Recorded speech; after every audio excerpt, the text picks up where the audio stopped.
Hi, welcome to Yoyo TV. Telangana రాష్ట్రంలో స్థానిక సమరానికి వేళైంది.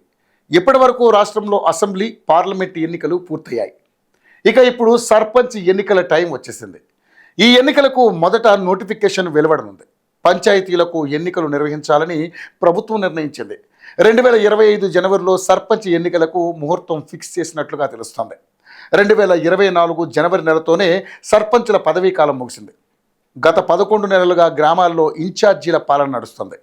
పంచాయతీ ఎన్నికలు జరగడంతో కేంద్రం నుండి రావాల్సిన గ్రాంట్లు నిలిచిపోతున్నాయి. దీంతో వీలైనంత త్వరగా ఎన్నికలు నిర్వహించాలని ప్రభుత్వం భావిస్తోంది.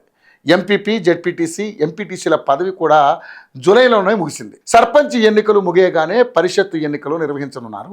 అవి ముగిసేసరికి మున్సిపాలిటీలు, కార్పొరేషన్ల పదవీ కాలం ముగియనుంది. దీంతో వాటికి కూడా ఎన్నికలు నిర్వహించాలని రేవంత్ సర్కార్ నిర్ణయించిందని తెలుస్తోంది. జనవరిలో మొదలుపెట్టి 6 నెలల్లో అన్ని స్థానిక సంస్థల ఎన్నికలు జరపాలని డిసైడ్ అయినట్లుగా తెలుస్తోంది. మరోవైపు స్థానిక సంస్థల ఎన్నికల్లో బీసీలకు 42% రిజర్వేషన్లు ఇస్తామని కాంగ్రెస్ ప్రకటించింది. ఆ హామీ అమలు చేసి స్థానిక సంస్థల ఎన్నికలు జరపనుందని సమాచారం.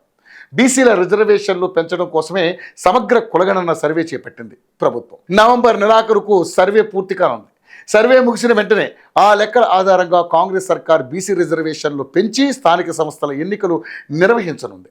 తెలంగాణలో కాంగ్రెస్ ప్రభుత్వం వచ్చిన తర్వాత జరుగుతున్న తొలి సర్పంచ్ ఎన్నికలు కావడంతో ఈ ఎన్నికలు ఆసక్తికరంగా మారాయి. సర్పంచ్ ఎన్నికలకు ఇప్పటికే గ్రౌండ్ ప్రిపేర్ చేసుకున్న అధికార కాంగ్రెస్ పార్టీ భారీ సంఖ్యలో తన అనుకూల వ్యక్తులను గెలిపించుకునే వ్యూహంలో ఉందని తెలుస్తోంది. ఈ వ్యూహం ఎంతవరకు ఫలిస్తుందో తెలియాలంటే కొద్ది రోజులు వెయిట్ చేయక తప్పదు.